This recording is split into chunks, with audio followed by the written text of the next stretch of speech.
Friends, ఈరోజు కొబ్బరి కారం ఎలా తయారు చేసుకోవాలో చూద్దాం. ముందుగా ఒక మిక్సర్ జార్లోకి 1 కప్పు వరకు కొబ్బరి ముక్కలను తీసుకొని ఫైన్ పౌడర్ లాగా చేసుకోవాలి. అందులోనే 1 స్పూన్ జీలకర్ర, 1 స్పూన్ సాల్ట్, 2 టేబుల్ స్పూన్స్ కారం వేసుకొని ఫైన్ పౌడర్ లాగా పట్టుకోవాలి.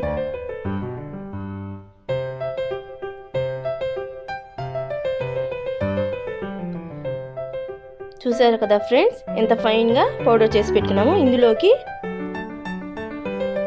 కొన్ని వెల్లిపాయలను ఇలా ఒలిచి వేసుకోవాలి. దీన్ని కూడా బాగా ఫైన్ పౌడర్ లాగా పట్టుకోవాలి.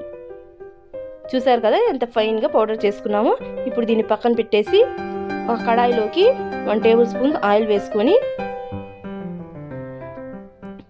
ఆవాలు, పచ్చిపప్పు, మినప్పప్పు వేసుకోవాలి పోపు కోసం. ఇందులోని కొంచెం 1/2 టీ స్పూన్ పసుపు వేసుకోవాలి. అందులోనే మనం మిక్సీ పట్టుకున్న కొబ్బరి కారాన్ని వేసుకొని 2-3 నిమిషాలు మీడియం ఫ్లేమ్లో ఫ్రై చేసుకోవాలి. ఈ కొబ్బరి కారం నెల రోజులైనా నిల్వ ఉంటుందండి. వేడి వేడి అన్నంలో కొంచెం నెయ్యి వేసుకొని ఈ కొబ్బరి కారం తింటే అదిరిపోతుంది. మీకు ఈ వీడియో నచ్చితే ప్లీజ్ డూ